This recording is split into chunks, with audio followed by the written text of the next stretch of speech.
Bonjour à tous, bienvenue sur la chaîne Déclic. Aujourd'hui, on va se poser la question de allons-nous nous chauffer nos maisons, chauffer nos bâtiments à partir de nos ordinateurs / de nos data centers. C'est ce qu'on voit juste après ça.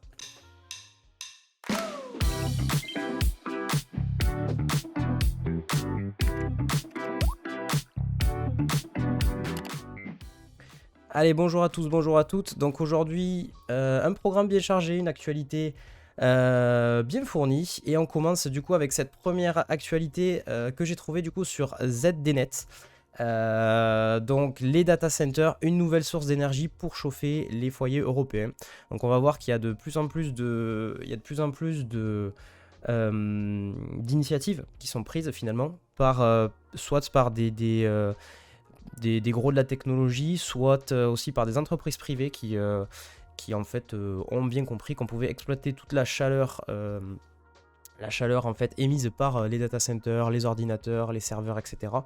pour en faire une source de chaleur tout simplement. Et je pense que par les temps qui courent, avec la nécessité d'avoir un peu de sobriété numérique, ce type d'initiative est plutôt intelligente, donc on y reviendra. Ensuite, on reviendra sur la fonction de DPO. Je ne sais pas si vous connaissez, donc c'est la personne en charge de faire respecter le RGP, enfin, la partie RGPD, protection des données, etc. etc. Donc on fera un rapide tour là-dessus. Il y a un petit article de la revue du digital qui en parle, c'est plutôt intéressant. On a également un article du siècle digital qui parle de Shopify, qui se rapproche de Meta et de Google dans un but purement marketingo lucratif, on va dire. Vous allez voir, on en parlera plus en détail. Google Chrome également, qui va mieux protéger ses utilisateurs face aux sites non sécurisés en HTTP, notamment sur la partie téléchargement. On verra ça ensemble. Et puis une petite news aussi qui a été partagée par Basti, donc l'ami Basti qu'on a accueilli d'ailleurs en interview il y a quelques jours, juste avant les vacances finalement. Et une rumeur Figma avec une nouvelle fonctionnalité qui pourrait être très très intéressante, on verra ça ensemble. Et on terminera évidemment par un petit Gartic Show dans lequel je vous partagerai d'autres actualités un petit peu plus speed, on va dire, hein. Donc ça va être un tour de l'actualité, quelques petites news en fait assez rapides que vous devrez deviner grâce à mes dessins. Voilà, donc je vous montrerai ça. Et on commence du coup avec la première actualité. Donc une actualité zdnet.fr, les data centers, une nouvelle source d'énergie pour chauffer les foyers européens. Alors évidemment dans le chat, si jamais vous voulez réagir, si vous avez des questions, des remarques sur ce que je lis et sur l'actualité, n'hésitez pas, j'y réponds au fur et à mesure. On est sur Twitch, on est dans le cadre d'un stream, donc c'est bien le but. Donc les initiatives se multiplient en Europe pour chauffer logements et bureaux en énergie résiduelle des centres de données. Les pays nordiques font figure de locomotive dans ce domaine et la France n'est pas en reste. Et si l'énergie émanant des data centers servait à chauffer nos maisons plutôt que la planète, la valorisation de la chaleur résiduelle rejetée dans l'air et plus rarement dans l'eau par les centres de données constitue une des pistes les plus prometteuses pour lutter contre le réchauffement climatique. Tout un chacun a pu constater qu'un ordinateur dégage en permanence de la chaleur, ce qui nécessite la présence d'un système de ventilation. Donc l'idée c'est ça, c'est de se dire plutôt que d'aller lutter contre, on va dire, la chaleur que dégage un serveur ou un data center. Pourquoi est-ce qu'on ne ferait pas le contraire, c'est-à-dire qu'on s'en servirait en fait dans un objectif de se chauffer tout simplement, et ça éviterait à la fois d'un côté de mettre des ventilos qui vont rafraîchir quelque chose qui dégage de la chaleur, plus à côté d'avoir un chauffage qui a pour but de chauffer. Essayons de combiner le meilleur des deux mondes et d'exploiter ça en fait. Et alors moi ça m'a fait penser à un truc, cette actu. C'est pas si récent en fait ce type d'initiative. Je me souviens donc dans ma ville d'origine, parce que je suis originaire du Lot, je me souviens qu'il y a encore quelques années on avait une patinoire. Une patinoire artificielle en fait qui était mise en place. Donc vous savez, c'est une espèce de, je sais pas, c'est un truc en plastique en fait, et ça reproduit un peu l'effet de glisse. Et en fait, je me souviens que ça dégageait de la chaleur. En fait, je ne saurais pas vous dire pour quelle raison. Probablement que la boîte en fait qui gère ça, c'est une genre de boîte événementielle, utiliser des machines ou que sais-je. Et en fait, ils ont réexploité, je me souviens, cette chaleur qui était dégagée. Parce que juste à côté, en fait, il y a une des églises du petit village où j'habite. Et donc, en fait, ils ont tiré un pipe, quoi, un tuyau entre la patinoire et comment ça s'appelle, l'église. Et en fait ça permettait de chauffer, en fait de dégager de la chaleur et de chauffer l'église, ce qui fait que pendant tout l'hiver et toute la partie, le moment où la patinoire était en marche, en fait l'église était chauffée et à moindre coût du coup, je suppose, puisque en fait c'était quelque chose qui dans tous les cas devait dégager de la chaleur. Donc ça, je trouve que c'est plutôt une bonne initiative. Je me pose toujours la question de, ok, par contre, ce qui est dégagé, en fait, est-ce que c'est pas, j'espère que c'est pas mauvais pour la santé ou ce genre de choses, mais bon, je pense que probablement c'est quelque chose qui a déjà été étudié. Et donc là, en gros, l'idée c'est de se dire, ok, est-ce que ça, on pourrait pas le reproduire aussi pour tout ce qui est data center et le mettre en place de façon semi-permanente, voire permanente, dans des structures collectives ou autres. Alors je continue du coup de lire un petit peu l'article. À l'échelle d'un data center, l'énergie émise par les microprocesseurs est proportionnelle au nombre de serveurs qu'il héberge. Elle peut être mise à profit l'hiver pour chauffer des équipements collectifs, piscines, gymnases, collèges, des bureaux, des zones commerciales ou des logements sociaux. Dans le contexte actuel de la crise énergétique sur fond de guerre en Ukraine, cette source alternative d'énergie est loin d'être anodine. Selon une étude menée par la start-up française Greenly, le cloud représente près de 0,5% des émissions mondiale de CO2, c'est énorme. Avec l'explosion des usages numériques et du nombre de data centers, ce chiffre pourrait monter à 2% d'ici 2030.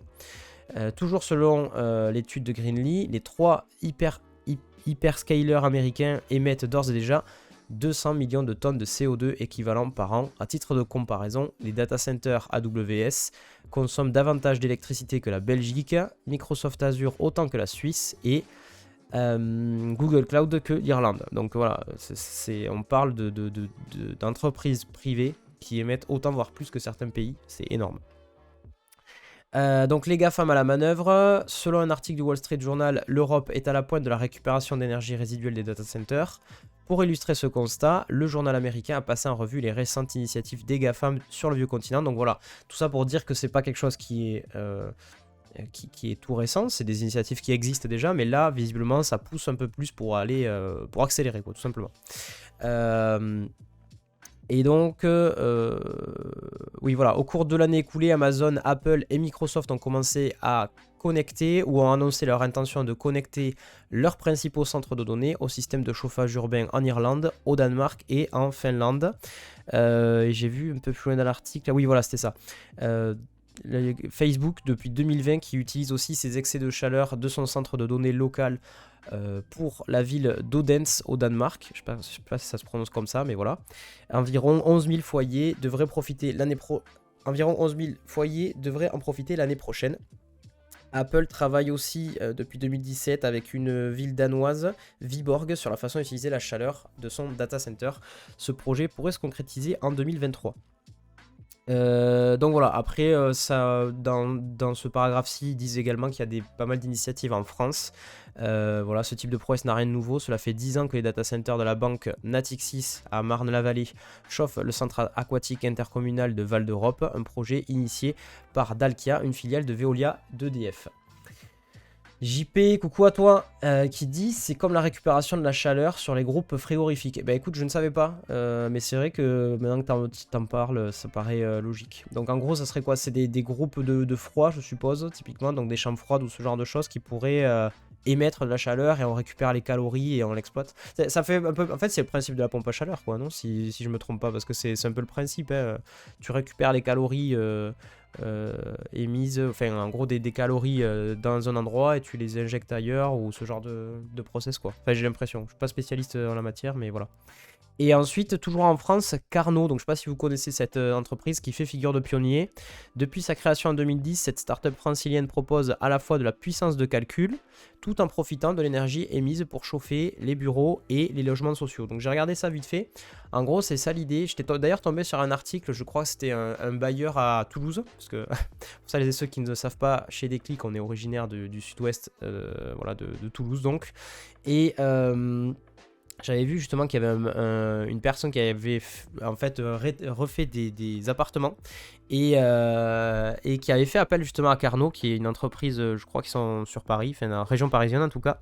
Et ils proposent en fait de mettre en place chez vous, c'est un peu comme des radiateurs, hein, c'est la même forme. Je pense je vais ouvrir rapidement pour voir Carnot, attendez.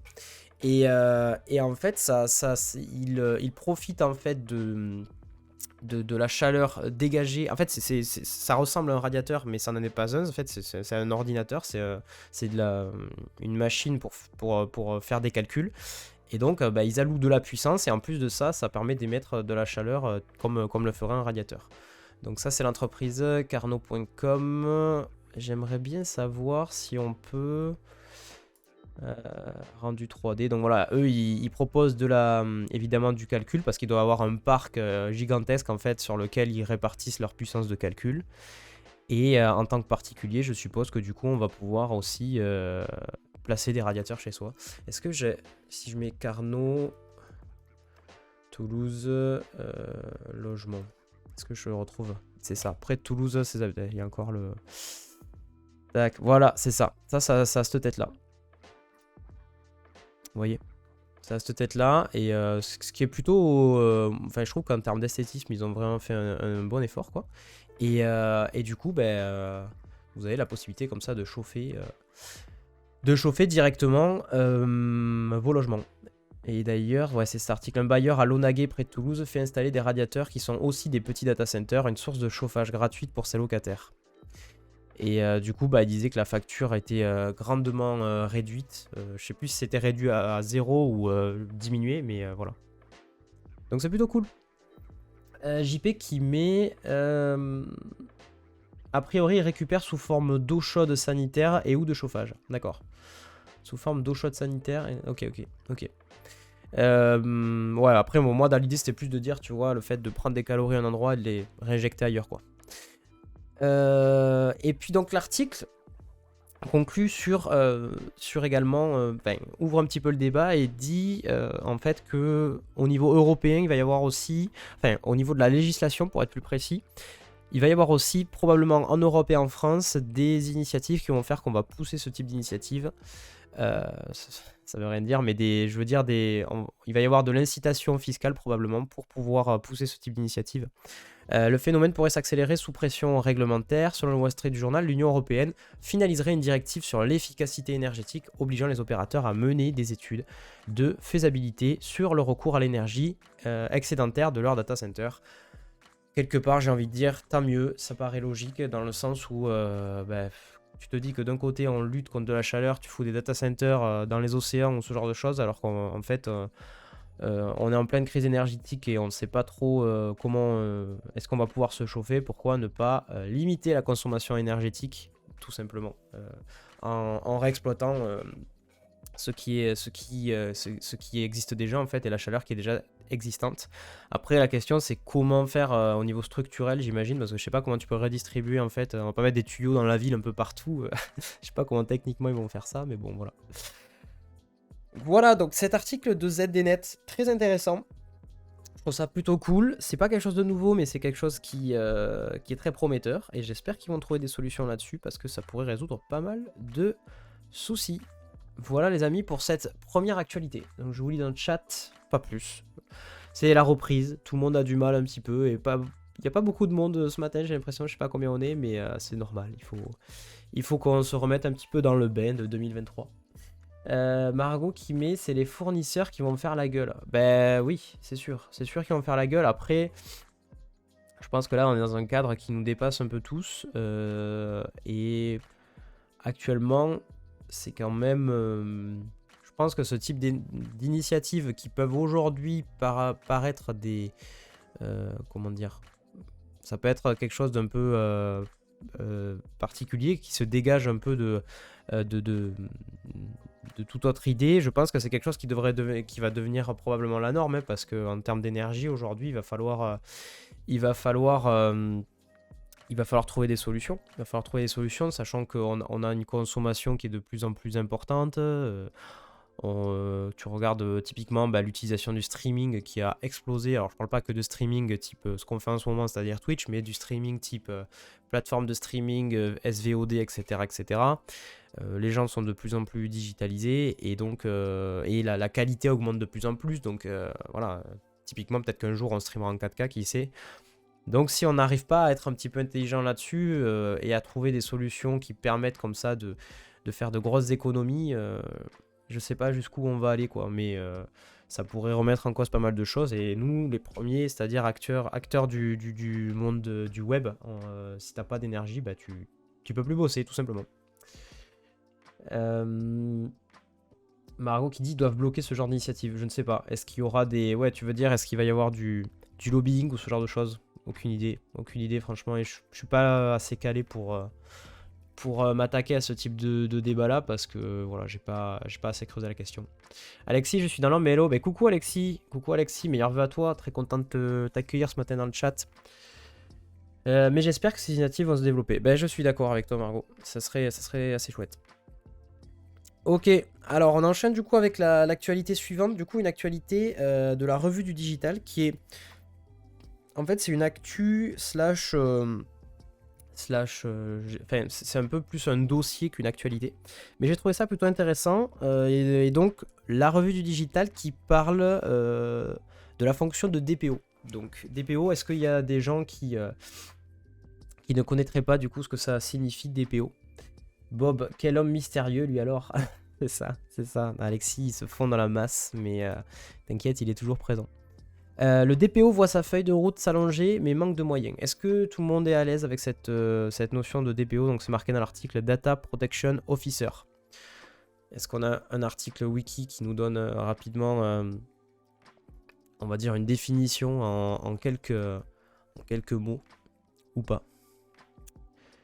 Wiki, évidemment, Wikipédia. En droit européen, le délégué à la protection des données, abrégé DPD ou DPO, pour Data Protection Officer, est la personne chargée de la protection des données au sein d'une organisation. Voilà, ça c'est la version courte et rapide et simplifiée de Wikipédia. Et donc grosso modo, quand le RGPD est arrivé, je ne sais pas si on dit le ou la RGPD, le RGPD est arrivé ça fait quelques années maintenant, hein, je ne saurais même pas vous dire de quand date le premier RGPD. RGPD,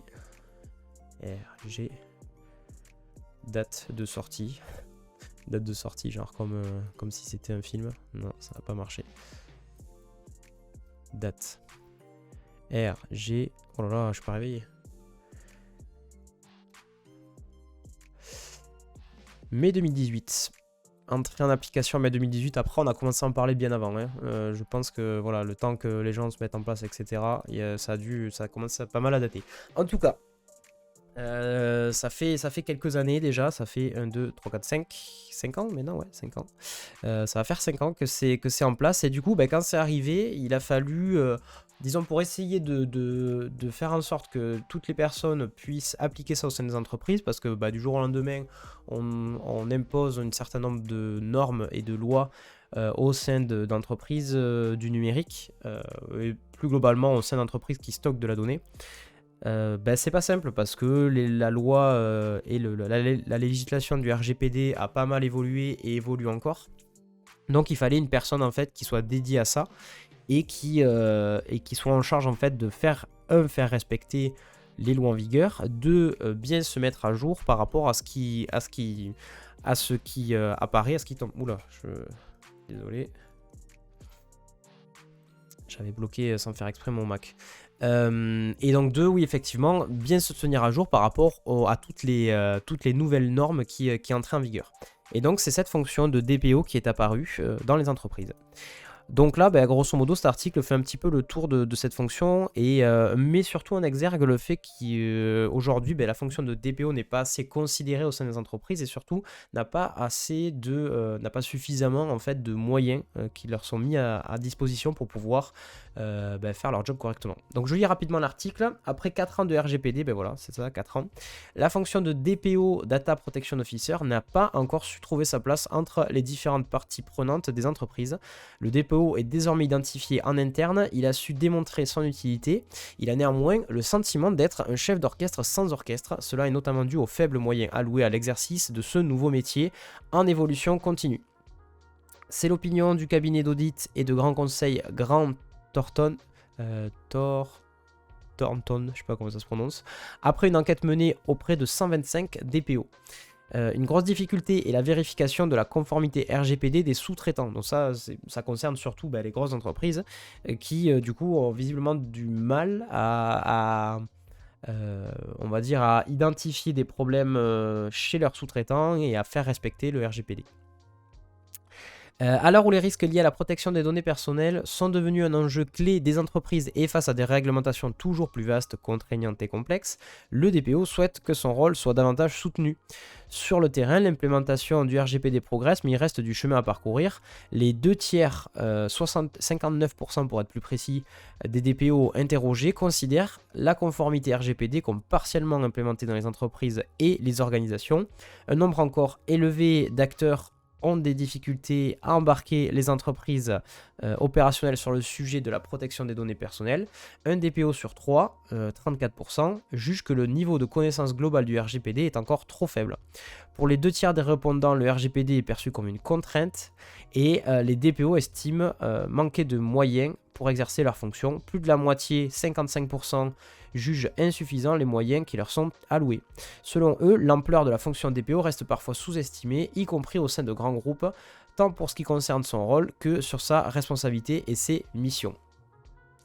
Voilà, donc, et après, autre phrase que je trouve intéressante, côté procédure clé, près de 2 DPO sur 3 déclarent être avertis dans les temps lorsqu'il y a une demande d'exercice de droit des individus, et la moitié sont avertis lors d'une violation des données personnelles. Donc ça veut dire que au sein même de leur entreprise, en fait, quand il se passe quelque chose qui est lié au RGPD, il y a des DPO qui ne sont même pas prévenus en fait, qui peuvent pas correctement bosser et voilà, en fait l'information ne circule pas suffisamment bien puisque là on parle évidemment typiquement d'entreprises, de grosses entreprises, d'entreprises à grande échelle qui ont des centaines de salariés voire des milliers de salariés avec des DPO qui sont dépêchés mais qui malheureusement on leur donne pas suffisamment les moyens pour pouvoir faire leur job correctement parce que soit on les prévient pas, soit ils n'ont pas les outils nécessaires pour pouvoir communiquer de façon efficace.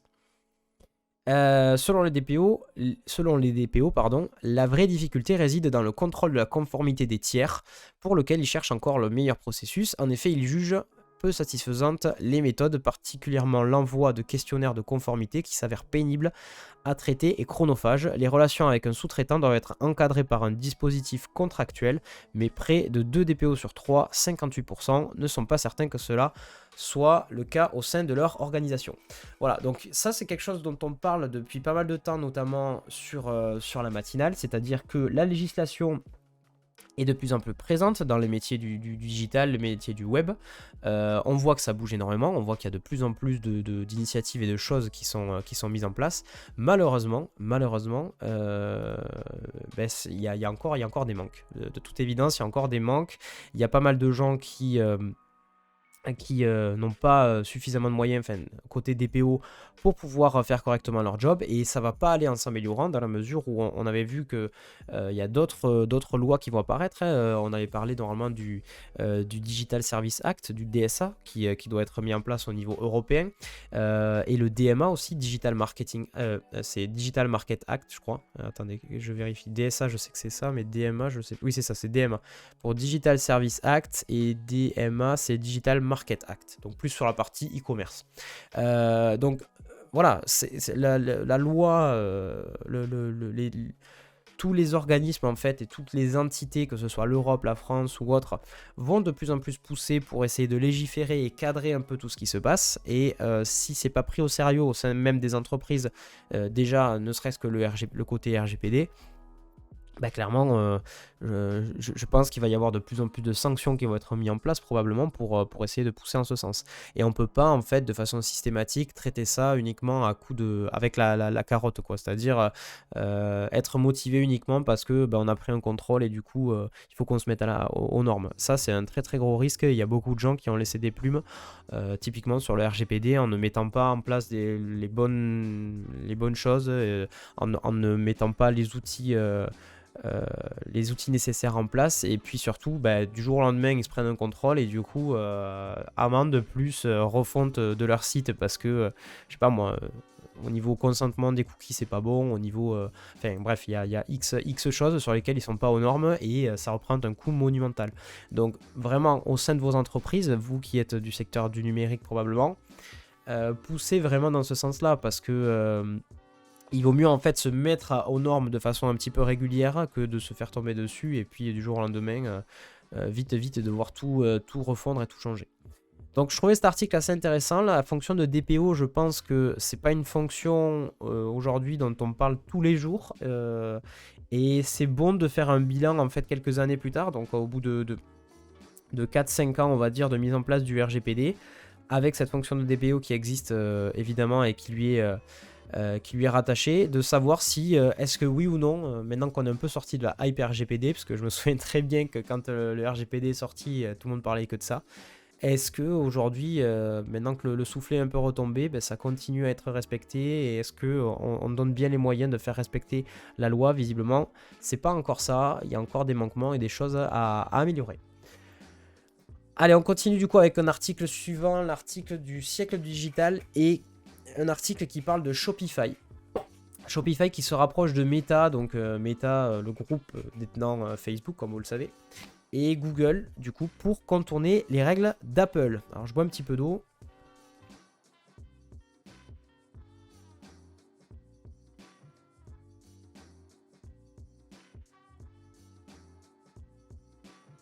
Je vous fais grâce du bruit. Donc, article plutôt intéressant. Après une perte de 75% de la valeur de son action en un an, ça fait plutôt mal, Shopify veut trouver des nouvelles règles pour les lignes de revenus. Donc en gros, veut essayer de repenser un peu son modèle économique et faire en sorte, enfin peut-être pas tout le modèle, mais en gros veut faire plus d'argent, quoi, veut faire plus d'entrée d'argent. Donc dans cet article, qu'est-ce qu'on nous dit? Shopify s'intéresse de près à la monétisation des données marketing, surtout celles laissées inaccessibles depuis la mise en place de moyens de protection sur les appareils d'Apple. Depuis juin 2022, l'entreprise canadienne offre aux commerçants un nouveau moyen de cibler des clients potentiels grâce à des accords signés avec Meta et Google afin d'élargir leur campagne.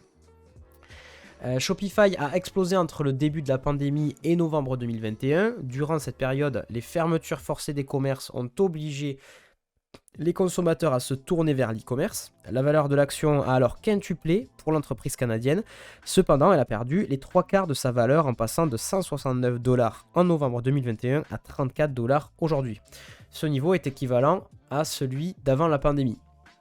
Le fondateur et directeur général de Shopify a admis cet été qu'il avait surestimé la croissance du commerce électronique après la levée des confinements. Afin de se relancer, le président de Shopify a déclaré dans une interview accordée au Financial Times avoir conclu des alliances avec Meta et Google en octobre dernier pour son outil marketing Audience. Donc Shopify Audience. Ce nouveau service permet aux commerçants de mettre en commun leurs données des clients et de les importer sur les plateformes des deux géants du web. Les spécialistes sont alors en mesure de cibler des publicités sur les profils lookalike, c'est-à-dire des profils similaires ou répondant aux mêmes affinités que ceux chargés. Donc en gros, si je résume, l'idée c'est Shopify s'est rapproché de Meta et de Google dans le but d'essayer de mettre en place des passerelles de données. L'idée c'est que, si j'ai bien compris, ça se ferait en tout cas dans un premier temps from, on va dire Shopify to Google Meta, c'est-à-dire qu'en gros vous avez votre e-commerce, vous avez un certain nombre de données sur vos clients, vous avez des données clients donc, et vous souhaitez basculer toutes ces données en fait, voilà, parce que typiquement c'est de l'information riche, c'est quelque chose qui va vous permettre de cibler plus facilement en fait vos d'autres profils potentiels.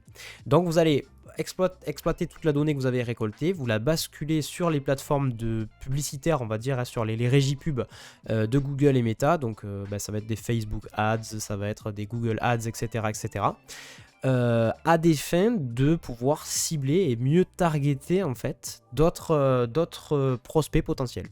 Voilà, tout simplement. Je sais pas, vous êtes une entreprise qui vend des objets liés à la technologie, vous allez avoir dans votre base de données Anthony, bientôt 30 ans, résident dans le sud-ouest, il a acheté ça, il a tel comportement machin. Cette donnée, vous allez pouvoir l'absorber, la faire passer sur les plateformes du coup publicitaires de Google ou de Facebook et trouver d'autres profils comme on voit aussi qu'on a Alexis, on a Bob, on a Benta qui ont le même profil qu'Anthony. On va aller leur balancer de la pub. Voilà en gros l'idée. Je résume de façon très très grossière, mais vous voyez l'idée. Alors, si je continue un petit peu, mon article, tic-tac, donc on était là. Ce système est également un contournement de l'App Tracking Transparency d'Apple. La marque à la pomme, en avril 2021, a obligé les applications à demander le consentement des utilisateurs pour pouvoir exploiter leurs données et donc avoir recours au ciblage publicitaire. Cette mise à jour a fait perdre plusieurs milliards de dollars au secteur de la publicité en ligne. Voilà. Bon, ça, Apple a toujours été plus ou moins... transparent. Le terme n'est pas bon parce que récemment je sais qu'ils se sont fait un peu retoquer sur certaines de leurs pratiques, mais grosso modo c'était un peu l'un de leurs fers de lance. On est là pour défendre la transparence et la protection. On est là pour défendre la protection des données de nos utilisateurs. Donc voilà, c'est sans surprise. Bien que Shopify Audience ne représente pas pour le moment une part importante du chiffre d'affaires de l'entreprise, les résultats d'Amazon avec la publicité sont encourageants. Les recettes publicitaires du géant de l'e-commerce ont augmenté de 30% au troisième trimestre 2022. Néanmoins, Amazon utilise des données first party lui permettant de ne pas enfreindre le règlement d'Apple. Donc voilà, l'idée c'est que ça joue un petit peu border avec la législation, pour essayer de contourner un peu. On rentre pas par la porte principale, on rentre par la fenêtre. L'entreprise canadienne souhaite se démarquer du mastodonte américain en offrant des capacités plus larges avec des résultats sur Instagram ou encore YouTube. Ces arguments ne semblent pourtant pas ravir certains spécialistes du marketing réfractaires au partage de données. Ils craignent que les rivaux ciblent leurs clients et les fidélisent. Le président de l'entreprise se veut rassurant, il y aura toujours une certaine appréhension à partager les données, mais cela est souvent compensé par les résultats positifs. Voilà un peu pour cette actu Shopify, actualité du coup e-commerce et ce potentiel partenariat du coup avec certains géants américains. Ça va les amis? Est-ce que vous êtes toujours là dans le chat? Je pense que vous écoutez religieusement mes articles, vous inquiétez pas, vous allez pouvoir après participer un petit peu plus. Donc j'enchaîne avec un article suivant, donc l'article de l'éclaireur Fnac. Je vais passer assez rapidement sur celui-ci parce que je vois que le temps passe vite. Et donc un article qui parle de Google Chrome qui veut mieux protéger ses utilisateurs face aux sites non sécurisés en HTTP. Donc les équipes de Google Chrome travaillent sur un nouvel outil permettant de bloquer les téléchargements qui passent d'une façon ou d'une autre par une source HTTP donc non sécurisée. Alors rapidement je vais y aller et je vais essayer d'aller à l'article directement qui nous intéresse, enfin au paragraphe qui nous intéresse. En résumé, après sa mise à jour, Google Chrome avertira les personnes lorsque la page initiale du téléchargement est en HTTP, si le fichier final téléchargé n'est pas sécurisé ou si toute redirection pendant le téléchargement se fait via un lien non sécurisé. Un exemple simple, si vous êtes sur un site HTTPS normal et que vous cliquez sur un lien qui vous redirige vers un site HTTP, Chrome vous avertira et bloquera le téléchargement tant que vous n'aurez pas confirmé votre volonté de continuer. Dans un autre ordre d'idée, si vous décidez de naviguer sur un site en HTTP, le navigateur bloquera automatiquement tout téléchargement entamé sur ce site.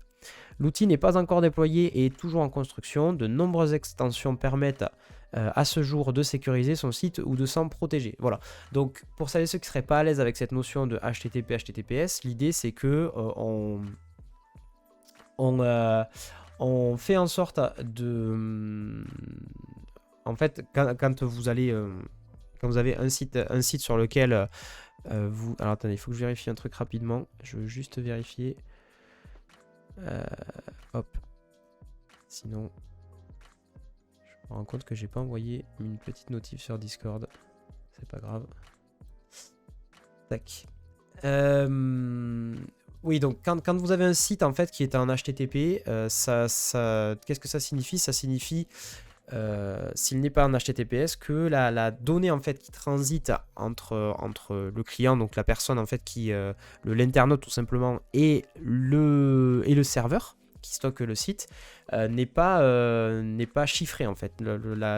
S'il y a une personne qui se met entre et qui récupère la donnée, il va l'avoir de façon tout à fait transparente. Quand vous êtes dans le cadre d'un HTTPS, l'ensemble des données en fait est chiffré, c'est-à-dire qu'elles sont illisibles tout simplement. Donc même si on a une personne en fait qui se met entre et qui arriverait à écouter ce qui se passe, c'est-à-dire que d'un côté il y a vous, internaute, de l'autre côté il y a le serveur, la donnée qui transite entre, même si on a un attaquant qui se met au milieu qui récupère la donnée, il pourra tout simplement pas la lire parce que c'est chiffré et que du coup ça sera illisible. Donc du coup c'est une norme qui a été mise en place et qui s'est développée de plus en plus, puisque au niveau des navigateurs on pousse de plus en plus, et donc là cette mise à jour de Google Chrome porterait plus sur la partie téléchargement d'assets, voilà, enfin tout ce qui est téléchargement de fichiers ou autre, et donc il ferait en sorte de pousser encore un petit peu plus à ce niveau là. Voilà, je vous résume rapidement cet article, je peux vous le partager dans le chat, puisque je voulais enchaîner plus sur les actus suivantes. Donc je vais mettre ça hop ici si jamais vous voulez en savoir un petit peu plus. Donc l'article suivant, je le trouvais très intéressant. La news suivante, c'est une news de Bastille, Bastille 8, donc qui est un streamer orienté design qu'on a accueilli la semaine avant Noël, qui parle d'une potentielle fonctionnalité qui devrait débarquer sur Figma. En fait, ça porterait donc sur l'auto layout. Je sais pas si tout le monde est à l'aise avec cette notion d'auto layout, mais je peux rapidement vous montrer ça. L'idée c'est que donc sur Figma, quand vous designez une quelconque page, vous avez la possibilité, je vais créer une page de test comme ça au moins, hop, voilà, je vais vous faire la démo. Donc imaginons que vous avez des éléments, donc je vais représenter ça par des carrés, hein. Je vais pas m'embêter. Tout ça c'est on va dire des éléments de votre site. Vous avez la possibilité d'utiliser ce qu'on appelle l'auto layout. Donc si je fais un petit Shift A, bon, ça c'est le raccourci, d'un seul coup je vois que mes éléments sont stackés, c'est-à-dire qu'ils sont placés et considérés comme une pile en fait. Ils sont groupés, mais voilà, ils sont considérés comme une seule et même pile. L'avantage que ça procure, c'est que je vais pouvoir maintenant, à partir d'ici, au niveau de mes settings, de mes réglages en fait sur le côté, définir comment est-ce qu'ils vont se comporter en tant que pile. Est-ce que ça va être de façon verticale ou horizontale? Est-ce que j'ai un espacement plus ou moins gros? Ok. Est-ce que j'ai... alors, quand je dis un espacement, c'est un espacement entre les éléments. D'ailleurs, je peux le modifier directement ici. Est-ce que j'ai un margin, c'est-à-dire des marges extérieures plus ou moins importantes?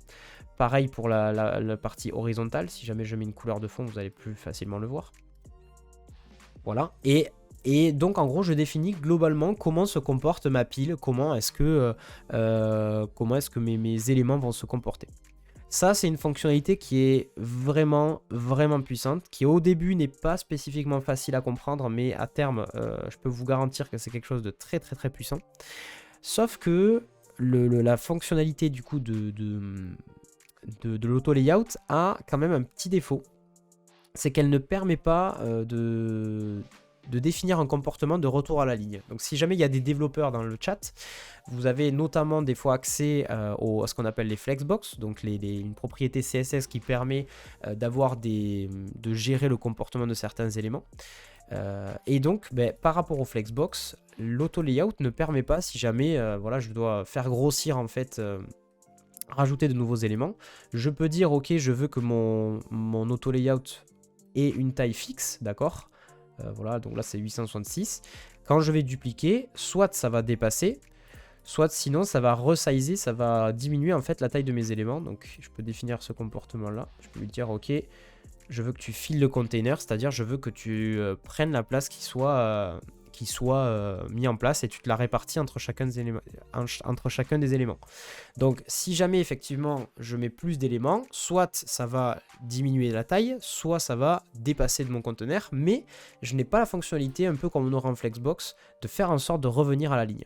Et donc visiblement il y a une rumeur, donc c'est ce qui a été tweeté et repartagé par l'ami Basti, qui dirait que justement cette fonctionnalité de retour à la ligne serait en place. Et donc on a un petit tweet ici avec donc Mister Biscuit, vous avez le YouTube ici, SS Chouyaki, je sais pas comment on le prononce, qui en gros teste une version bêta avec potentiellement une mise à jour de la fonction d'auto layout. Donc on peut le voir ici, hop, quand il resize, en fait les éléments qui sont présents ici et qui sont dans un auto layout vont pouvoir prendre uniquement la place qui est disponible. Donc on va le voir là, voilà, vous voyez, il y a un resize qui a été fait. Juste avant, en fait, on a des éléments qui sont disposés de façon verticale, et à partir du moment où hop on agrandit, hop ça fait en gros ça se répartit sur 2 lignes. Et si on continue, j'imagine qu'en gros ça ira sur une ligne. Donc potentiellement, alors ça reste encore de la comment dirais-je, ça reste encore de l'ordre de l'hypothétique, et c'est une bêta, donc voilà, clairement c'est pas encore pour aujourd'hui, mais il semblerait que ce défaut, en fait, ce dernier défaut de l'auto layout soit résolu, et du coup et sortira probablement dans les prochaines releases de Figma. Et ça serait vraiment un très très gros banger, et quelque chose qui rajouterait un petit peu de complexité encore pour les designers, mais bien pris, qui serait hyper puissant et rajouterait encore plus d'intérêt pour la fonctionnalité d'auto layout qu'on connaît déjà aujourd'hui. Voilà grosso modo pour le tour de l'actualité que je souhaitais vous faire. Je vous propose qu'on termine avec un petit Gartic si jamais vous êtes chaud. Un Gartic sur, je dirais 5 manches. Je sais pas si... est-ce que vous êtes partant? Dites-moi dans le chat. J'ai 1, 2, 3, 4, 5 actus dont je peux vous parler, et dont on peut parler rapidement via un petit Gartic Show. Donc je vais lancer ça de suite. Est-ce qu'il y a du monde dans le chat ou pas? Benta qui est là, on va voir si tu t'es amélioré. Bah écoute, pas sûr. J'ai ma... comment ça s'appelle? Ma tablette, je l'ai depuis très peu de temps, et en plus je suis très assisté sur Procreate, que sur Gartic Show il n'y a pas cette assistance là. Alors je vais voir est-ce que ma cam est bien placée, parce que sinon ça va pas le faire. On va faire un petit ajustement ah non, en live, mais en fait je crois qu'il faut que je fasse là, voilà. Alors j'ajuste ma cam, 2 secondes. Ah ouais, c'est comme ça qu'il fallait que je me mette en fait, quel âne. Hello Marinette qui débarque.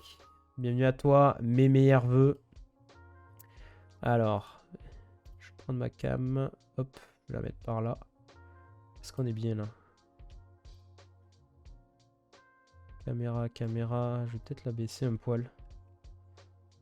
Tac, voilà. Donc là on vous voit, on a le chat qui est juste en haut, vous êtes ici. Voilà. Il attend pour les dessins d'Anto, exactement. Hop. Je vais vous mettre en plein écran pour être sûr que je sois bien.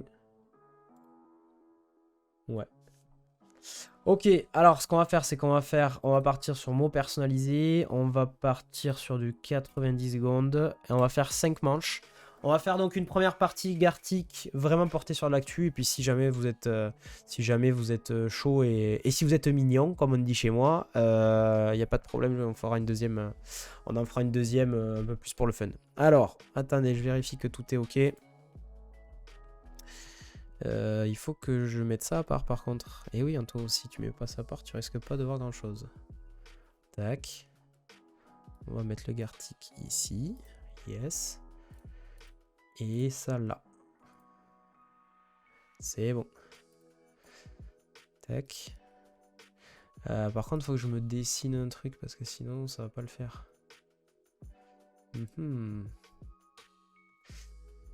Alors, on est parti du coup. Donc, j'explique le principe pour celles et ceux qui n'auraient jamais fait de Gartic. L'idée, c'est que je vais vous dessiner en fait. Je vais vous faire un dessin et vous allez devoir deviner en fait le mot en lien avec, le dessin et le mot que j'essaye de vous faire deviner tout simplement. C'est forcément en lien avec l'actualité, avec une actu dont je vais vous parler. C'est pas un mot bazardé de je sais pas où. Majeux, salut, bien le bonjour pour cette matinale. Hello, bienvenue à toi, première fois dans le chat. Très très bonne année à toi qui nous rejoint pour la première fois. Tu arrives juste à temps pour le Gartic Show. Donc on est parti. On va faire une première partie en 5 manches et je vais essayer de vous faire deviner 5 actus web en lien du coup avec mes dessins. Bon, je pense que je vais laisser la caméra comme ça parce que sinon je vais pas y arriver. Alors pour répondre du coup, pour participer, vous n'avez pas grand chose à faire si ce n'est de répondre, d'écrire dans le chat tout simplement. Vous écrivez, à chaque fois je vais essayer de faire un mot, je vous dirai si c'est un mot ou un mot composé. Et puis voilà. Ok, donc on démarre, on est parti. Je vais régler juste le son de mon Mac pour que vous entendiez bien.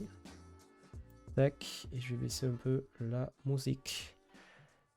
Et je fais démarrer. Alors je vais choisir le premier mot. Un rapport avec l'actualité, alors. Ok. Alors, comment je pourrais matérialiser ça? Alors, je vous rappelle que c'est un mot qui est très probablement en lien avec le digital, mais pas nécessairement. C'est-à-dire que des fois, mon but, en fait, c'est de vous faire deviner un mot qui sera en lien avec une actualité, et par moment, bah, c'est pas directement le nom d'une entreprise ou que sais-je. Donc, voilà. Allez, c'est parti. J'ai mon premier mot. Faites chauffer les claviers. On est parti.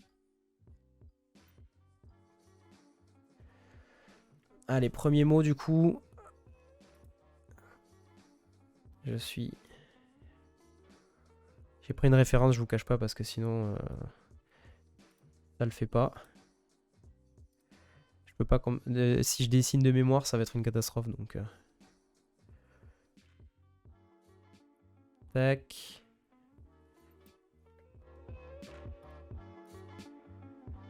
Alors vous pouvez évidemment bazarder plein de mots, hein, c'est pas limité, n'hésitez pas dans le chat.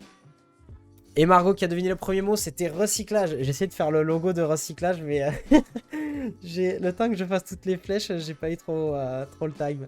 Bien joué, c'était ça. Recyclage, pourquoi je vous parle de recyclage? Tout simplement parce qu'on a une actu Back Market. Back Market, du coup, qui est l'un des leaders du reconditionnement et du recyclage donc d'appareils numériques. Et donc bah, chez Back Market, il fait pas bon vivre en ce moment tout simplement parce que ça licencie. Pépite française du reconditionné, donc un article de Presse Citron qui nous indique que tout semblait aller mieux en fait chez Back Market, mais que du coup la deuxième pépite française à la plus grosse valorisation vient de lancer un plan de départ. 13% de ses effectifs sont concernés, soit 93 emplois. Déjà 26 salariés conduits vers la porte. Il travaillait pour le géant du reconditionné depuis les bureaux de New York, à Barcelone ou à Berlin. Et donc 63 postes concernés pour des employés travaillant en France pour un plan de départ volontaire. Pour quelles raisons Back Market taille dans ses effectifs? En un mot, la rentabilité. Un porte-parole de l'entreprise a répondu à plusieurs médias au sujet du plan de licenciement. Il expliquait que le contexte économique avait entraîné l'entreprise à devoir avant tout privilégier sa rentabilité. Voilà, donc actu moyennement rigolote, on va dire, côté Back Market. Mais bon, visiblement, c'est pas que ça va pas chez Back Market, mais par contre, ils cherchent quand même à optimiser leurs coûts et à rentabiliser de plus en plus, visiblement. En tout cas, c'est ce qu'ils annoncent. Premier point du coup pour Margot qui a réussi à trouver. Et on va enchaîner du coup avec une deuxième manche. Je sais pas si vous entendez bien le son d'animation. On va voir. Ouais, je sais pas. Bon, je vais laisser la musique en fond, ça ira très bien. Actu numéro 2, comment est-ce que je pourrais faire pour vous faire dessiner? Alors, Je mets l'actu sous les yeux. Ok. Ok. Let's go. Donc, je vais mettre mon petit mot. Hop. Alors, on triche pas, hein, les amis. Voilà. Donc, le mot est envoyé. Et il me faut, par contre... Je me suis pas mis ma rêve sous les yeux. On est parti, du coup, pour un dessin, le dessin numéro 2. Alors, je vais faire ça. Je vais commencer avec ça. Donc, je vous rappelle, ça peut être un mot directement lié à la technologie ou pas. En tout cas, c'est en lien avec une actu web.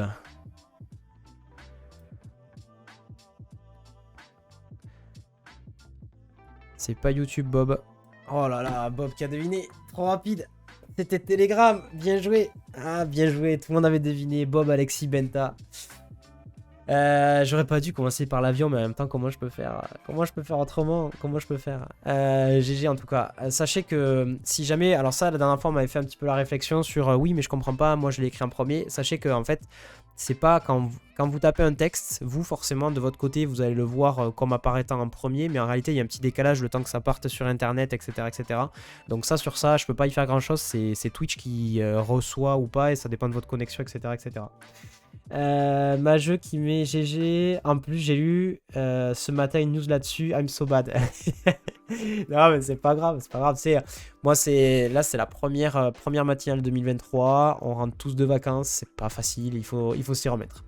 Mais effectivement, c'était bien une actu en lien avec Telegram et du coup l'éclaireur Fnac qui parle donc des mises à jour potentielles, donc enfin même certaines de Telegram. Donc pas mal de nouveautés qui sont qui ont apparu sur le réseau Telegram. Médias cachés, stockage et dessin. Donc grosso modo, je vous ai surligné les grosses features. Une meilleure gestion des médias du coup. À la fin de l'année 2021, Telegram apportait ainsi la possibilité de mettre des morceaux de texte en spoiler. Ainsi, les membres d'un groupe pouvaient cacher leur discussion pour éviter de divulgacher. Je connaissais pas le terme, les retournements d'un film ou d'une série, divulgacher, donc ça j'imagine ça veut dire spoiler, c'est la version française de spoiler, si c'est ça c'est vraiment affreux comme mot. L'application étant désormais cette fonctionnalité aux médias, donc lorsqu'un utilisateur ou une utilisatrice veut envoyer une photo, une vidéo, une option est proposée, celle-ci permet d'ajouter un filtre flou sur le média. Si une personne veut le consulter, il suffira de tapoter ou de cliquer dessus, donc il y aura nécessité d'avoir une action. Telegram ajoute également une interface dédiée à la gestion du stockage, puisque voilà, les médias qui sont téléchargés au fur et à mesure, visiblement, ça prend de la place. Donc voilà, on a possibilité de mettre une limite de cache et nettoyer automatiquement des médias après un certain temps. Donc pas mal de features de ce côté-là. Et ensuite, des dessins et des photos de profil. Donc Telegram a repensé tout son éditeur de médias. De nombreuses options ont été ajoutées pour créer des images animées ou non directement dans le menu de l'application. Des outils de dessin sont apparus, ainsi qu'une option de flou, une pipette pour les couleurs ou encore la possibilité de changer la taille du texte ou de son fond. Côté sécurité et protection des utilisateurs, enfin, les administrateurs de groupes de plus de 100 personnes peuvent cacher la liste des membres. Ainsi, les personnes qui n'envoient pas de message dans un groupe ne pourront pas être visibles à d'autres membres que les administrateurs. Voilà. Voilà du coup pour cette actu. Et Bob du coup qui marque des points et qui marque 63 546 points et qui passe devant Margot. C'est serré, c'est serré. Ah, j'adore ce jeu. Je sais pas pourquoi, j'adore ça. Continue. Allez, on est parti. On enchaîne du coup avec une actualité suivante. Alors, ce mot est un peu tricky à faire deviner. Je vous avoue que hors stream, j'ai réfléchi un peu à comment le faire. Déjà, quel mot faire deviner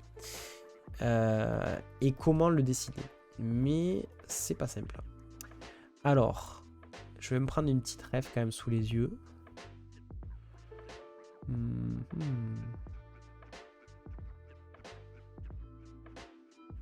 Ok, c'est bon les amis, vous êtes prêts? Donc je note ça je note ça du coup dans le Gartic et c'est parti. Mot suivant, on enchaîne. Alors, je vais prendre mon petit crayon. N'hésitez pas à envoyer à tester des trucs, et même un peu improbables dans le chat. Vous n'êtes pas du tout limité. Ok.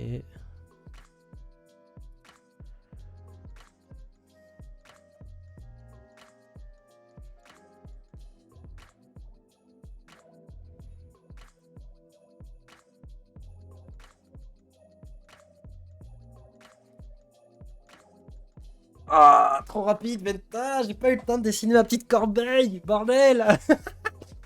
C'est trop frustrant, des fois j'ai envie de dessiner, j'ai pas le temps d'aller jusqu'au bout, putain. Ah, vous êtes trop rapide. Benta qui a deviné le mot spam, et qui est lié du coup à une actu, l'éclaireur Fnac encore une fois. Il nous régale les amis de l'éclaireur Fnac. 6 ans après phone, Google Voice va enfin vous avertir si un appel est suspecté d'être un spam. Donc je sais pas si vous connaissez ça, Google...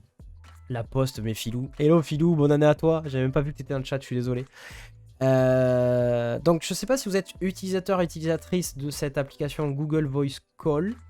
Google Voice tout simplement. Donc Google qui a annoncé avoir commencé le déploiement d'une nouvelle fonctionnalité pour les utilisateurs et utilisatrices de Google Voice. Le service va désormais afficher si un appel est suspecté d'être un spam. Alors de mémoire, moi qui étais un ancien utilisateur Android, il me semble que il y avait déjà des features par défaut, je crois.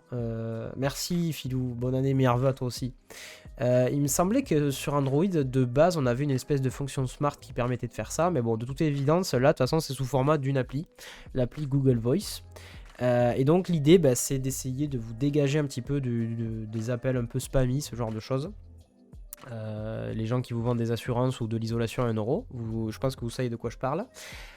Et donc l'idée dans cette nouvelle, c'est que cette application utilise les mêmes procédés d'intelligence artificielle que pour d'autres services possédant la possibilité de détecter et de bloquer des appels indésirables. Si un appel est identifié comme un spam, Google affiche sur l'écran un signe rouge suivi d'une petite phrase prévenant l'utilisateur ou l'utilisatrice. Cet affichage apparaît automatiquement lorsque la fonction de filtre anti-spam est désactivée dans les paramètres de Voice. Si l'écran affiche l'avertissement, la personne peut soit confirmer qu'il s'agit bien d'un spam, auquel cas les futurs appels provenant de ce numéro seront automatiquement envoyés vers la messagerie vocale. En revanche, s'il s'agit d'une erreur de Google, il est possible de marquer le numéro comme étant non spam. Voilà, donc vous avez un petit peu, j'imagine que ça c'est l'aperçu. Je veux bien voir par contre. Google Voice App. Ok, donc là on a les aperçus. Mais je sais pas si est-ce qu'il y a des utilisateurs Android dans le chat. Il me semblait en tout cas, pour avoir consommé Android pendant longtemps, qu'il y avait une fonctionnalité native qui était déjà en place en fait sur Android, qui évitait justement ce genre de mésaventures et qui évitait de se faire spammer. Avec une espèce de base commune, ou alors c'était peut-être un tiers, une application tiers qui faisait ça et que j'avais téléchargé et utilisé, je sais plus. En tous les cas, sachez que désormais, via Google Voice, vous allez pouvoir intégrer ça directement. J'espère que c'est aussi compatible à iPhone. Enfin, iOS quoi, tout simplement. Et que ça permettra du coup de filtrer un peu. D'ailleurs, je ne comprends pas depuis le temps. Comment est-ce que c'est pas nativement inclus pour éviter le spam? Est-ce qu'il y a du lobby ou je sais pas, ou est-ce qu'il y en a qui ont des intérêts à ça? Mais je ne comprends pas qu'aujourd'hui encore en 2023 du coup on soit encore gêné par ce genre de choses. Sur un téléphone fixe je veux bien, mais sur un téléphone portable je pense qu'il y aurait moyen de faire une base commune pour lister tout ce qui est spammy, mais bon, écoutez, c'est la vie. Ma jeu qui dit tu as plein d'applications tiers comme Orange Téléphone. Et Philou qui met yes Orange Phone, c'est la base, j'imagine. Ouais, c'est ça, c'est la base. Orange Téléphone, je connais pas ça. Et il faut forcément être orange ou pas pour l'utiliser? Orange Téléphone. C'est une application? App. Spam. Regarde sur le store iOS. Ok. Tac. Anti-spam, ok. Bah, tu vois, j'avais jamais utilisé. Trop cool. Et, alors, question con, mais j'imagine qu'il faut pas être forcément orange pour pouvoir l'utiliser ici. Est-ce que c'est nécessaire? Ok, donc là, effectivement, il y a quelques captures. Appel potentiellement malveillant. Ok, donc chacun note. Non, mais ça, c'est normal, quoi. Enfin, je veux dire, moi, je comprends pas déjà qu'on n'est pas en natif, quoi. C'est un truc de fou, quoi. Encore de nos jours, t'es embêté par ce genre de spam qui t'appelle entre midi et 2 ou que sais-je, où tu dis allô et ça répond pas, enfin bref. Ok, bon, bah écoutez, en tout cas, vous m'avez appris un truc, je ne connaissais pas ça, Orange Téléphone. Par contre, ce serait cool d'avoir pareil pour les SMS. Ah oui, clairement, clairement. Clairement, et je ne suis pas certain que ce soit très compliqué à mettre en place. Maintenant que c'est fait pour les téléphones, honnêtement, je suis pas certain que ce soit trop compliqué. Bref. Allez, du coup, on va enchaîner. On a Benta qui a 53 000, Bob à 63 et Margot 57. C'est très très serré, ça se joue dans un mouchoir de poche. On a encore 2 actus pour désigner un gagnant ou une gagnante. Donc préparez-vous, on continue. Alors du coup, on continue. Je vais changer un peu la musique, elle me gonfle à force cette musique. Je pense que je vais revoir un peu mes playlists là. Je vais en mettre, j'en ai une spéciale Noël. We Wish You a Merry Christmas en version Lofi. Ça c'est bon ça. Je monte un peu. Bon, Noël s'est passé, mais c'est pas grave, hein, on se fait plaisir. Majeux qui dit, il me semble pas, mais c'est sûrement une base de données Orange. Mais nouveauté 2023, les numéros 06 et 07 ne doivent plus être utilisés par la plateforme commerciale. Petite actu. Yes, alors ça, il me semble que j'avais déjà entendu parler, mais bon, à mon avis, entre la théorie et la pratique, tu vois, je me demande si effectivement tous ils vont respecter cette règle. Mais c'est vrai que j'en avais entendu. C'était qui? Je crois que c'était sur le stream de Sean que j'avais entendu parler de ça. Ok, ben en tout cas, merci de l'avoir partagé. Allez, on enchaîne du coup avec l'actu numéro 4 de ce Gartic. Pourquoi je n'entends plus ma musique? Ah là là, il y a un problème. Je n'entends plus ma musique.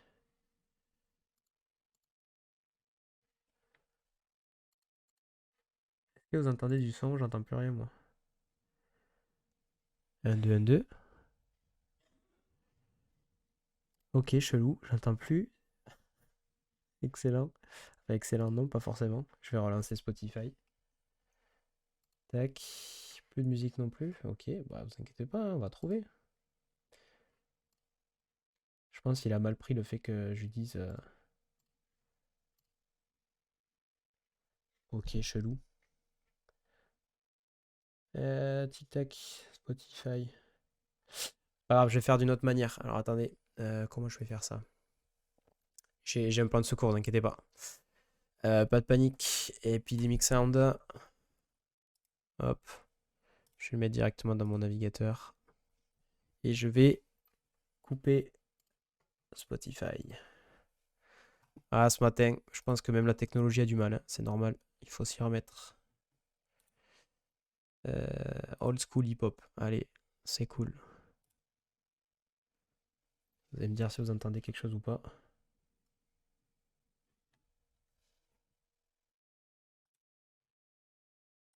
Ah non, toujours pas. Putain, ce matin, c'est pas fameux, hein.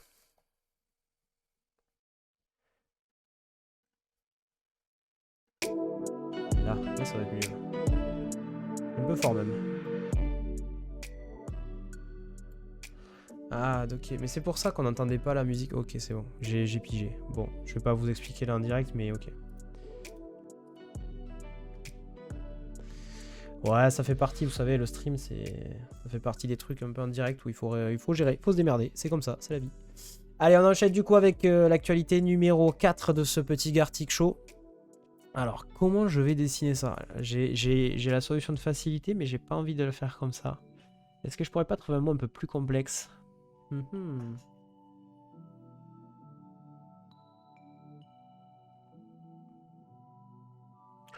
non, je pense que ça va être trop...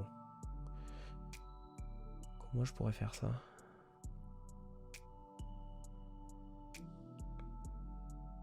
Oh là là. Bon, tant pis, je vais prendre la solution de facilité. Allez. Allez, un seul mot du coup. Un seul mot à deviner. Ah, voilà, là on entend. On entend bien du coup les petits bruits de Gartic Show. Alors, je prends mon... Oh, shit. Je vais prendre mon crayon du coup. Je vais essayer de vous induire un peu en erreur. Pour pas faire quelque chose de trop simple.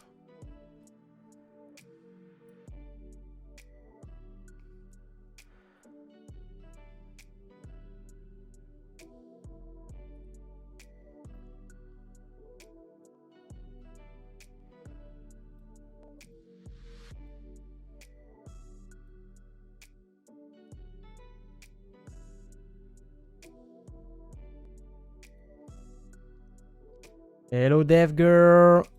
Bonne année à toi. Meilleurs vœux à nos amis belges. Et c'est Bob qui a deviné. TikTok, très très mal dessiné. En fait, je suis parti sur un délire en mode, vas-y, je vais changer les couleurs pour les piéger, mais en fait, ça ressemble à tout sauf au logo TikTok. Hein. Vraiment, c'est naze de chez naze. Bref, allez, c'est pas grave. Une actu TikTok, du coup.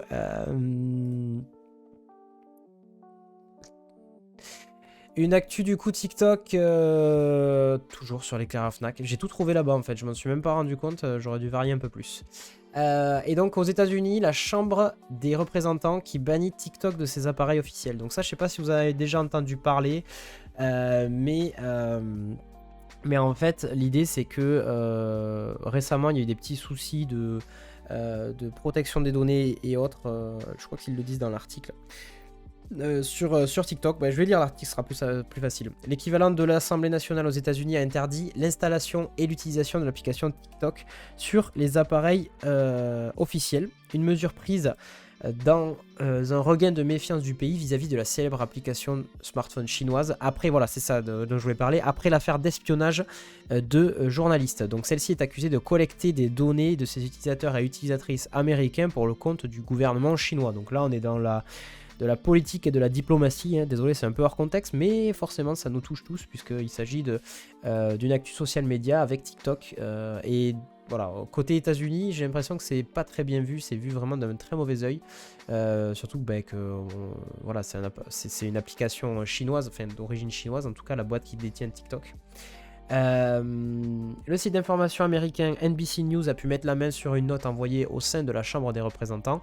Celle-ci, rédigée mardi par la directive administrative de la Chambre, prévient que les membres de la Chambre ils préviennent de ne pas installer TikTok. Donc voilà, c'est purement une directive qui leur a été faite de façon explicite. La décision vient après un avertissement de l'unité de cybersécurité du bureau de la directrice. L'application appartenant à l'entreprise chinoise ByteDance serait considérée à haut risque en raison d'un certain nombre de problèmes de sécurité. Je lis vos commentaires rapidement, j'ai vu que ça popait. Majeux qui dit s'il n'y a pas de couleur, je suis perdu. Ouais, c'était le piège un peu. Et je voulais faire autrement, mais en fait, j'avais pas trop d'idées à part le logo TikTok pour faire deviner un mot en rapport avec ça. Et je savais que si je mettais du noir, vous devineriez directement. Dev Girl, du coup, je lis tes messages, bonne année. Moi qui pensais découvrir comment chauffer ma maison avec un ordi. T'as raté l'actu, Dev Girl. T'as raté l'actu, c'était l'actu du début. En fait, on met toujours la première actu dont on va parler. Mais je peux rapidement revenir dessus hein, si tu veux. Après, je t'inviterai à regarder le replay si tu veux en savoir un petit peu plus. Mais en gros, l'actu parlait du fait qu'il y avait de plus en plus d'initiatives, c'est celle-ci, voilà. Il y a de plus en plus d'initiatives, en fait, notamment de data center ou autres, qui cherchent en fait à réexploiter la chaleur dégagée par les data centers ou par des ordinateurs pour pouvoir se chauffer. Et il y a une application très concrète, enfin une application dans le sens un domaine d'application très concret. En fait, il y a une entreprise qui s'appelle Carnot, voilà, qu'on voit ici, qui te propose également de te chauffer chez toi avec des petits radiateurs. En fait, ça ressemble à des radiateurs, c'est ceci. Et en fait, ce sont des data centers. C'est des mini data centers qui placent en fait, que tu peux placer chez toi. Et c'est de la puissance de calcul qui est allouée par Carnot. C'est une entreprise qui est spécialisée là-dedans. Et la chaleur dégagée te permet de te chauffer pour beaucoup moins cher. On avait notamment relevé, je t'invite évidemment à aller regarder le replay. On avait notamment relevé qu'à Toulouse, il y avait eu une initiative d'un bailleur, une personne qui a des appartements et qui avait placé en fait ça partout. Et du coup, ces locataires payer de façon beaucoup moins cher en fait le chauffage. Tac tac, je lis en même temps vos commentaires. Je me vois en premier, ça va être la connexion. Et ouais, non mais Alexis, en fait quand tu publies un message, forcément vu que en gros ça le publie côté client je pense, donc si tu veux ça c'est immédiat en fait, c'est au niveau de ton navigateur, mais après par contre il faut le temps que ça parte etc. Puis je connais pas ta connexion et peut-être que c'est ce qui crée le décalage. Bob qui met, écoute, par rapport au streams, C'est moi que j'ai gagné des points. Ok, bon, ça c'est Bob qui répondait du coup, Alexis. Donc du coup, pour en revenir à cette actualité TikTok, là où ça devient intéressant, c'est effectivement cette notion alors, ils mettent l'étau se resserre. Déjà sous l'ère Trump, le président controversé souhaitait fortement légiférer sur TikTok, proposant même de faire racheter l'application par une entreprise américaine sous peine d'interdiction pure et simple de celle-ci sur le territoire. C'est pas la première fois, moi, que je lis des choses là-dessus, où vraiment on a la sensation que TikTok est limite persona non grata, quoi. C'est vraiment, on a l'impression que les États-Unis ne veulent pas de cette application et qu'au niveau gouvernement, ça fait vraiment peur parce que bah, l'application explose. Ça fait partie ça fait partie des réseaux au niveau social média qui domine vraiment le marché et surtout qui a encore une belle marge de progression. Beaucoup d'entreprises qui se placent là-dessus et visiblement au niveau gouvernement, on y voit un moyen pour la Chine en fait d'espionner tout simplement. C'est en tout cas ce qu'il y a, les craintes qui sont avancées on va dire au niveau des États-Unis et cette actu va complètement dans ce sens-là et j'ai l'impression, moi je crains en fait qu'à terme au niveau de TikTok qui est un peu de politique qui s'en mêle et un peu de diplomatie qui s'en mêle et qui fasse que le développement soit beaucoup plus limité, en tout cas sur le territoire américain. Après, voilà, aujourd'hui, la majorité des réseaux sociaux, il y en a beaucoup qui sont américains et on n'a jamais, on n'a jamais été dire, on va l'interdire sur notre territoire parce que ça risque d'être de l'espionnage des États-Unis. Hein. Je veux dire, on pourrait dire ça dans les deux sens. En tout cas, au niveau USA, on n'est pas trop, on rigole pas trop avec le truc et moi je crains qu'à terme ce soit purement interdit. Je sais pas si ça serait possible au niveau législation, surtout que les États-Unis en fait dans leur conception c'est un peu particulier, hein. Chaque État peut avoir ses propres lois. Comment est-ce que ça serait géré techniquement, etc. Bon, c'est voilà. Mais en tout cas, moi de ce que je lis, on ressent que TikTok n'est pas vu d'un très bon oeil, on va dire au niveau du territoire américain. Allez, on termine du coup. Bob qui je pense a du coup pris une sérieuse option sur la victoire, mais ce n'est pas encore terminé, c'est-à-dire que s'il y a une bonne réponse sur le dernier, je pense que potentiellement l'un ou l'une d'entre vous peut encore prendre la tête.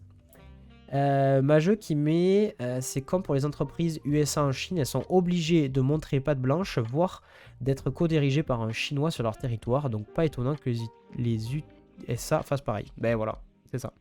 C'est un peu ce que je me disais. C'est un peu ce que je me disais bon, pour autant, honnêtement, TikTok est quand même vraiment, vraiment très, très bien implanté. Je sais pas qu'est-ce qu'il en est dans le paysage chinois ou voilà, enfin, sur d'autres continents, parce que nous, on a un peu notre référentiel français, mais ça se trouve, c'est beaucoup moins connu ailleurs. Mais moi, je crains effectivement que du fait que ce soit une appli chinoise, ça freine grandement le développement, en tout cas sur le territoire américain. Et c'est là qu'on voit que ben, la politique et tout s'en mêle et qu'en fait, d'une appli qui à la base est du divertissement, ça peut faire une espèce d'effet boule de neige, quoi. Allez, on termine du coup avec donc la dernière actu, dernière manche. Quelle heure il est là? 8h, 9h28, donc on va conclure là-dessus. Alors, comment je peux vous faire deviner ça?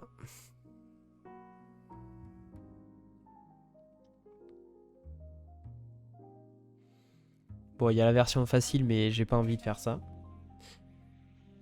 Comment je pourrais faire deviner ça?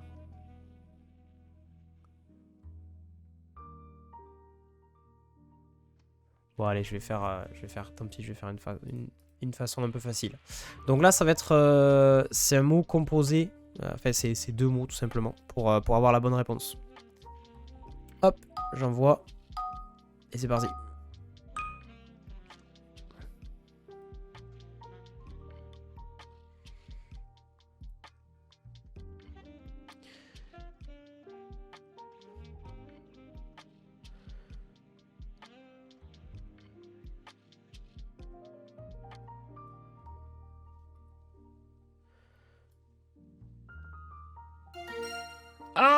Alexis qui a deviné le mot. Elon Musk. GG. GG, Elon Musk, deviné par Alexis. Du coup, je sais pas si ça, qui est-ce qui va gagner entre Alexis et Bob, probablement. Alors, je vous révèle d'abord l'actualité. Il s'agit d'une actu légende internet, donc legendeinternet.fr. Pourquoi Twitter a déployé un compteur de vues sous les tweets? Vous avez peut-être vu cette mise à jour qui est passée pendant les vacances, qui est passée un peu inaperçue parce que comme on était en vacances, enfin voilà, c'était les vacances de décembre, enfin les vacances de Noël tout simplement. Ça n'a pas été trop relayé, mais voilà, une nouvelle feature que vous avez peut-être vu sur Twitter passer avec effectivement un compteur de vues et on peut voir le nombre de personnes qui sont touchées par une actu. Et donc, qu'est-ce qu'il y en a dans cet article? Peut-être que cette nouvelle mise à jour de Twitter est passée inaperçue. Elle a été lancée à 3 jours de Noël, lorsque vous étiez en train de courir dans les magasins pour acheter vos derniers cadeaux. Et en cette rentrée, quelle fut votre surprise de découvrir en dessous des tweets sur la gauche le nombre d'impressions des messages qui a été généré. Et donc, la question c'est pourquoi est-ce qu'en fait ils ont mis ça en place. Donc certains utilisateurs ont vu à quel point des comptes étaient puissants, quand d'autres, malgré leurs dizaines de milliers d'abonnés, n'intéressaient pas grand monde. Dans un tweet daté du 22 décembre, Elon Musk donne un début d'explication. Ce compteur de vues montre à quel point Twitter est plus vivant qu'il n'y paraît, c'est d'après sa citation, hein, car plus de 90% des utilisateurs de Twitter lisent mais ne tweetent pas, ne répondent pas ou n'aiment pas, et parce que ce sont des actions publiques. Fin de citation. Donc en gros, Musk défendait l'idée de dire que Twitter était bien plus puissant que ce qu'on en croit, c'est-à-dire qu'il y aurait potentiellement des utilisateurs qui sont là purement pour lire mais qui ne réagissent pas parce que ça correspond à quelque chose de public et on pourrait voir de façon publique en fait ce qu'ils aiment ou ce qu'ils n'aiment pas, etc., etc. Et donc on a ce compteur, donc vous pouvez aller voir hein, sur Twitter désormais. Hop, si jamais j'ouvre mon petit Twitter. D'ailleurs, ça me permet de vous rappeler que vous pouvez vous abonner à des clics sur Twitter. Je vous partage le lien dans le chat. Tac, tac, c'est où le chat? C'est ici, pim. Voilà. Et donc, on peut voir en fait, quand je vais, mettons sur la page d'accueil, sur chacun des tweets en dessous, un petit pictogramme avec un numéro qui me permet de voir en fait la portée d'un tweet, et donc on peut voir un peu tout ce qui s'y passe, tout ce qui se passe en fait, et à quel point est-ce qu'une actu touche des personnes. Nombre de fois, en plus ils mettent la définition, c'est trop bien, nombre de fois que ce tweet a été vu, voilà. Donc ça c'est une petite nouveauté qui est bien sympa, et mais visiblement donc de ce qu'ils en disent, j'avais vu ça ouais, à la fin. Néanmoins, ce compteur de vues pourrait rapidement disparaître. Elon Musk a annoncé il y a quelques jours qu'il sera bientôt possible de désactiver l'option. Nous allons modifier l'esthétique et ajouter une fonctionnalité pour le désactiver, mais je pense que presque tout le monde finira par l'aimer, écrit-il encore une fois sur Twitter. Donc il y aura possibilité de activer, désactiver cette feature quand vous allez tweeter, tout simplement. Voilà du coup pour cette dernière actu les amis,